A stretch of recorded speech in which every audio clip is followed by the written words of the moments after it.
नमस्कार मित्रांनो, खूप दिवसानंतर व्हिडिओ होते त्याबद्दल सॉरी, बट इम्पॉर्टंट टॉपिक आहे. तर हा व्हिडिओ आधी हा क्वेश्चन बघून घ्या आणि क्वेश्चन तुम्हाला सॉल्व करता येतो का आधी बघा हा क्वेश्चन. तर मी एकदा वाचून दाखवतो क्वेश्चन. राज्यघटनेच्या 11व्या यादीमध्ये पंचायती राज संस्थांना खालीलपैकी कोणत्या विषयासंदर्भात निर्णय घेण्याचे अधिकार नाहीत.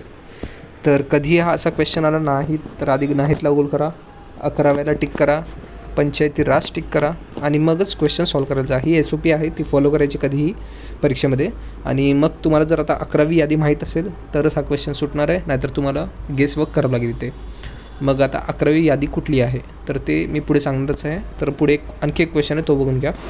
आता इथे मी क्वेश्चन वाचून दाखवतो. भारतीय राज्यघटनेच्या 2ऱ्या परिशिष्टामध्ये काही पदाधिकाऱ्यांचे मानधन, भत्ता, विशेष अधिकार आणि इतर बाबींचा समावेश आहे.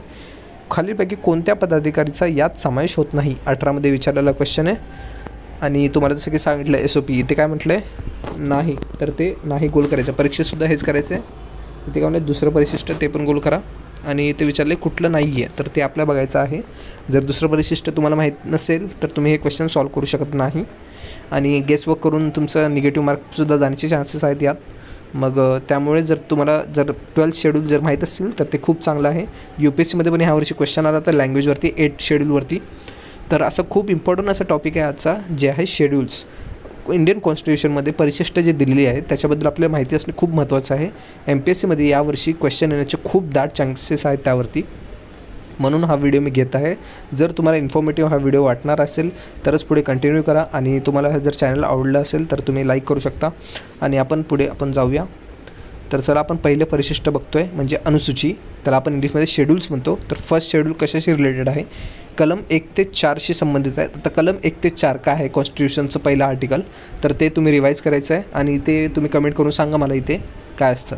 यामध्ये राज्यांची नावे व राज्यक्षेत्र आणि केंद्रशासित प्रदेश व त्यांचा विस्तार याबद्दल सांगितलेलं आहे. पहिल्या अनुसूचित सांगितलेलं आहे युनियन टेरिटरी. म्हणजे आता हे कसं लक्षात ठेवायचं, पहिलं आपण काय म्हणतो आधी भारत तुम्हाला एक डिफाईन करावं लागेल ना, टेरिटरी म्हणजे एक जागा तुम्हाला डिफाईन करावं लागेल. मग त्याच्यासाठीचं नाव आणि त्याचे राज्यक्षेत्र तसेच केंद्रशासित प्रदेश आणि त्याचा विस्तार हे सांगितलं आहे पहिल्या अनुसूचित.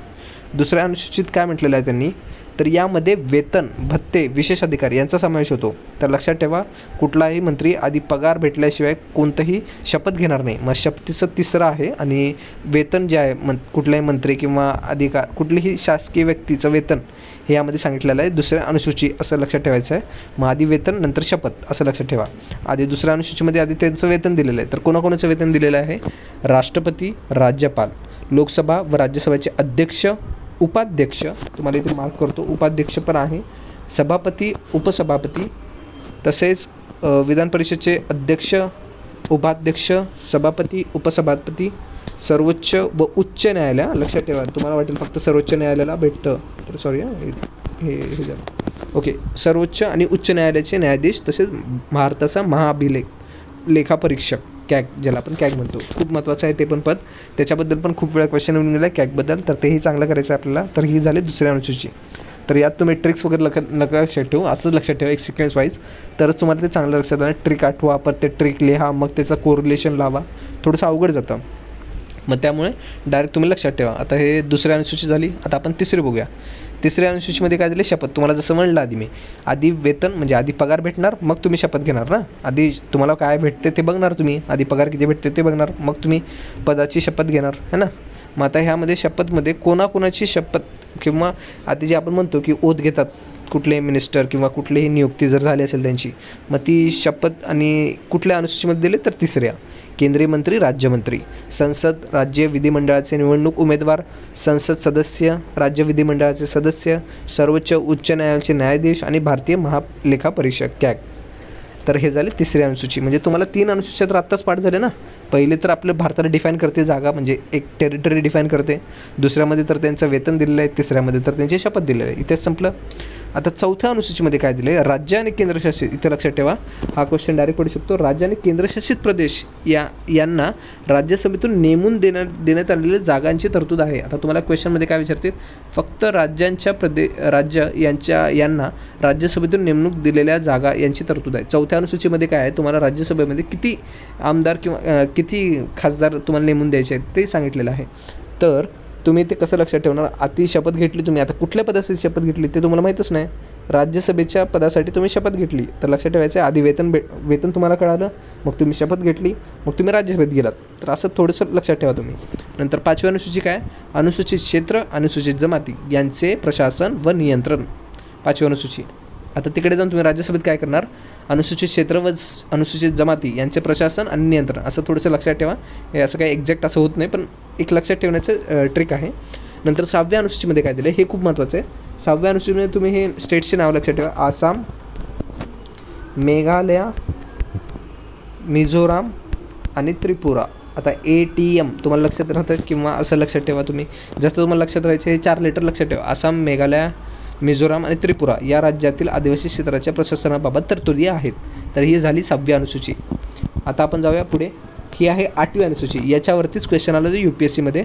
UPSCमध्ये क्वेश्चन काय होता? 71वी अमेंडमेंट जी झाली आहे, घटनादुरुस्ती झाली आहे, त्यातून कुठल्या भाषा त्यांनी ॲड केल्या होत्या? आपल्या ज्या घटनेने मान्य दिलेल्या भाषा आहेत, ज्या 22 आहेत एकूण, तर त्यामध्ये अमेंडमेंट झाली होती 71वी, ती 1992मध्ये झाली होती. त्यामध्ये कोकणी, मणिपुरी आणि नेपाळी ॲड झाली. आता ह्यावेळेस चान्सेस काय आहेत? कारण मराठीला काय म्हणतात अभिजात भाषेचा दर्जा मिळाला आहे, तर मग भाषेवरती एक क्वेश्चन येणं फिक्स आहे यावेळेस MPSCमध्ये, म्हणून थोडासा इम्पॉर्टंट बनतो हा टॉपिक, म्हणून तुम्हाला मी इथे घेत आहे.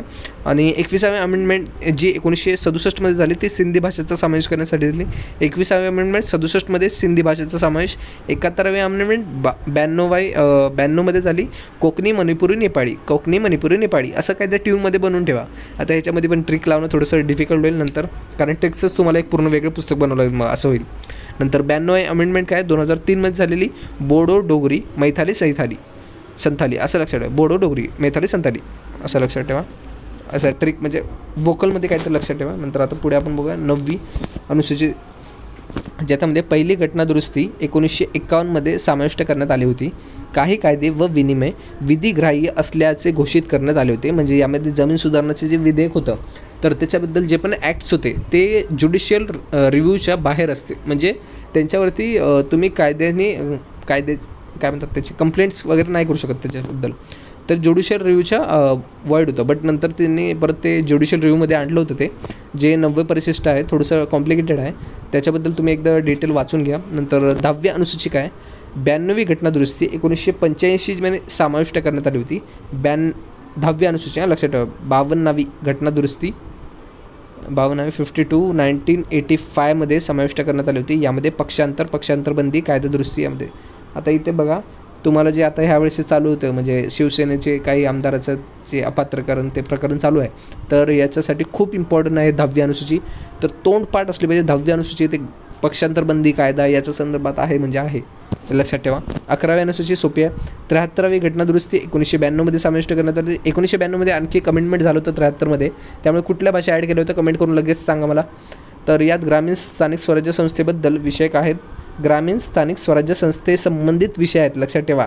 12वी अनुसूची कशाची आहे? 74वी घटना दुरुस्ती कायदा 1992ने समाविष्ट करण्यात आली. यात नागरी स्थानिक स्वराज्य संस्थेचे संबंधित विषय आहेत. तर अशाच तुमचे झालेले आहेत 12 अनुसूची. तर तुम्हाला आता इथेच आपले संपले 12 अनुसूची.